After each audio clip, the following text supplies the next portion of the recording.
Oke, bismillahirrahmanirrahim. Assalamualaikum warahmatullahi wabarakatuh. Perkenalkan, nama saya Rizky Aditya Pratama. Saya dari Prodi Pendidikan Luar Biasa semester 5 dari Universitas PGRI Argopuro Jember. Jadi di sini saya membuat sebuah video yang mana bertujuan untuk mempresentasikan materi saya, yaitu tentang bina bicara atau wicara.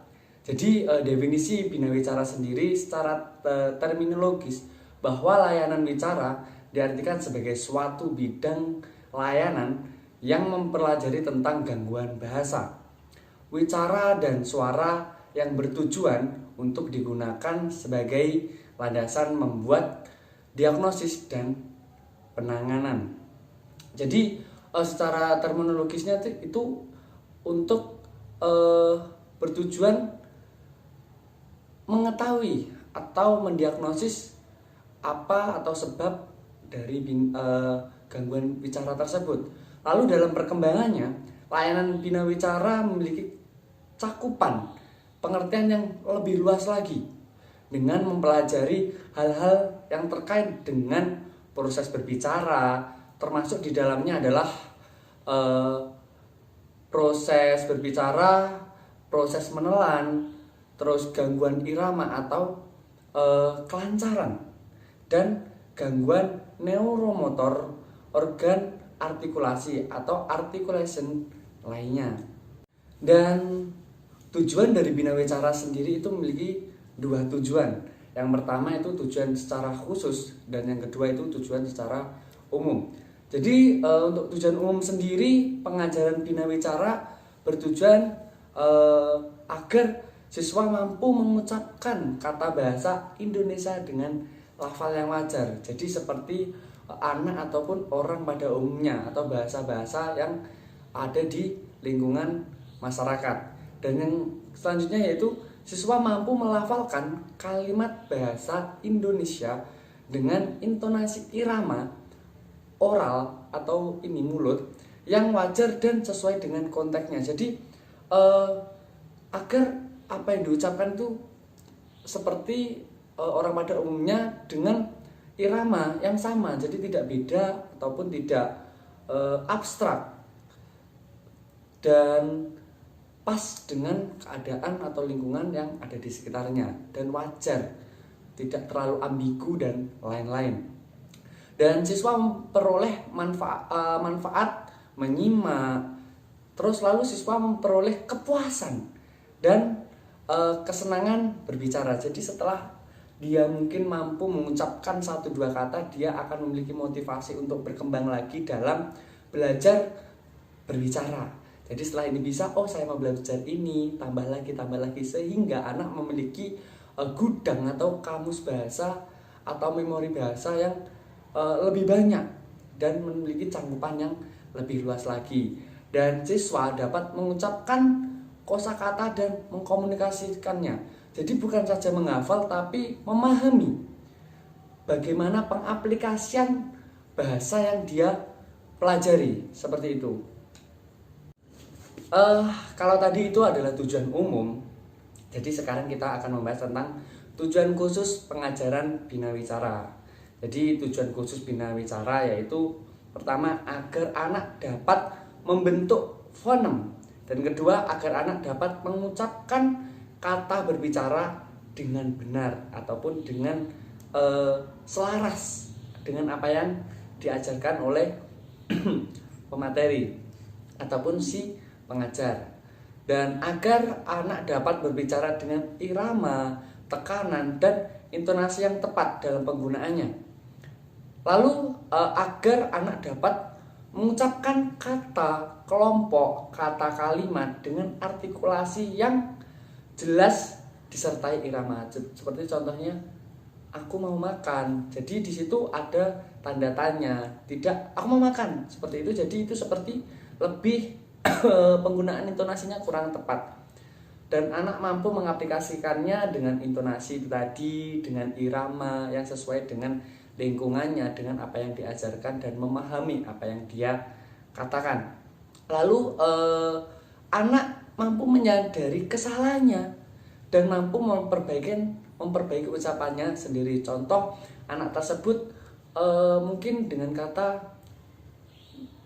panas, sangat panas sekali, tapi yang diucapkan nanas. Dia mampu tahu, oh ini kan kalau nanas itu buah, kalau panas itu keadaan. Jadi lebih ke, oh maaf maksud saya panas, seperti itu. Lalu agar anak mampu mengontrol cara bicaranya sendiri dan terampil berkomunikasi secara oral. Selanjutnya cara menentukan gangguan bicara. Jadi harus ada poin-poin yang harus diketahui dalam menentukan gangguan bicara pada anak. Yang pertama, perhatikan perkembangan komunikasi pada anak. Apakah anak mampu berkomunikasi dengan normal atau tidak. Jadi kita harus paham apakah gudang atau memori anak bicaranya sulit ataupun belibet ataupun bahasa-bahasa yang disampaikan itu kurang jelas, kurang bermakna dan kurang tepat. Dan yang kedua, melihat bagaimana kesulitan proses komunikasi anak dari hasil asesmen. Apakah anak tersebut mengalami gangguan tidak bisa mengucapkan huruf R, L, S ataupun T seperti ataupun jadi anak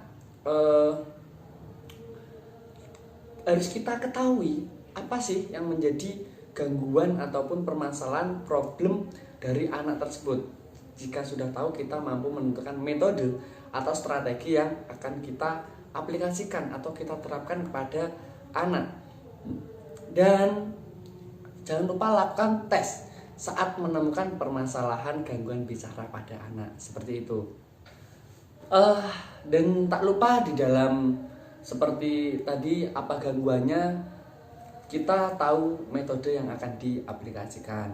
Jadi contoh, ada salah satu persoalan atau problematika yang akan saya bawakan ini tentang metode atau teknik dalam penanganan binawicara untuk anak tunarungu. Jadi yang pertama, metode percakapan dalam melaksanakan latihan selalu diawali dengan percakapan yang kecil. Jadi jangan kata-kata yang besar. Contoh, apa, iya, siapa, papa, mama. Jadi kata-kata yang mungkin bisa diikuti. Lalu oral dari anak atau komunikasi oralnya itu bisa ditirukan. Jadi kita jangan memberikan kata-kata yang terlalu panjang ataupun kalimat yang panjang dan sulit untuk diaplikasikan kepada anak yang belajar berbicara. Jadi baik tentang pelajaran di kelas, pengalaman anak, maupun tentang gambar, sehingga anak merasa senang, happy, ataupun enjoy dalam mengikuti setiap pelajaran ataupun materi yang diberikan. Dan dalam mengikuti kegiatan, anak tersebut mempunyai animo untuk terfokus dalam kegiatan belajar mengajar. Lalu ada pun metode bermain. Kadang untuk menarik minat anak belum cukup bila hanya diawali dengan percakapan. Contohnya bisa anak itu diajak bermain terlebih dahulu sebelum kita mengajarkan pembelajaran bagaimana cara berbicara dengan yang benar untuk anak yang tunarungu. Jadi kita berikan have fun dulu, enjoy, nyaman, seperti itu.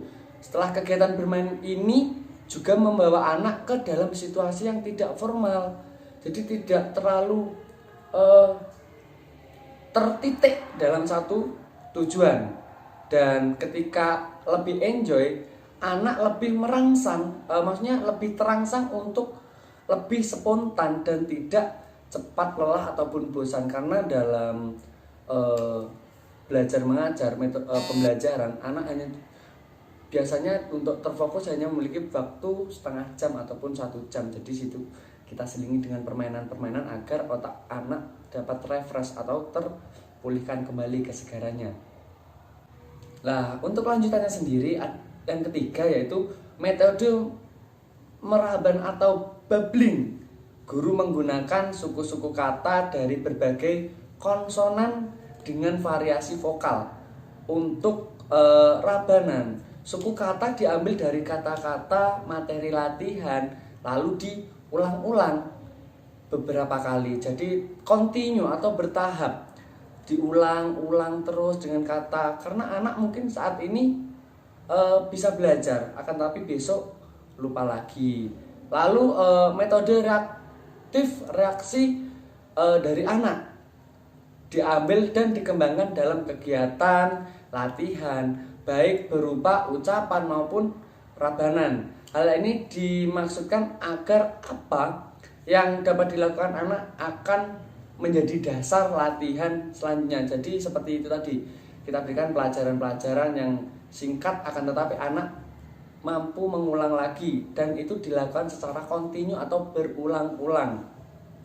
Dan yang kelima, metode imitasi atau meniru daya atau kemampuan meniru si anak digunakan serta dikembangkan dalam latihan. Jadi kita menjadi guru atau pemateri, kita pelajari dulu anak itu sukanya apa atau suka ngomong apa, kita tirukan. Contohnya, aku suka makan dan dia memiliki nada tertentu. Jadi seperti itu. Jadi itu anak merasa, loh itu kan kata-kata saya, itu kan nada saya. Setelah itu dia akan tertarik dengan metode kita. Setelah itu, setelah ada rasa nyaman ataupun tertarik, kita baru memasuki dengan kata-kata yang akan kita ajarkan agar anak memiliki sebuah perkembangan dari hal yang dia suka itu tadi. Jadi itu sedikit materi dari saya, sedikit materi yang saya sampaikan. Semoga bermanfaat dan saya yakin apa yang saya sampaikan cukup jelas dan cukup rinci. Bila ada kurangnya, saya Rizky Aditya Pratama mohon maaf. Terus dukung channel saya, terus dukung video saya, subscribe dan jangan lupa like. Terima kasih. Wassalamualaikum warahmatullahi wabarakatuh. Salam inklusi.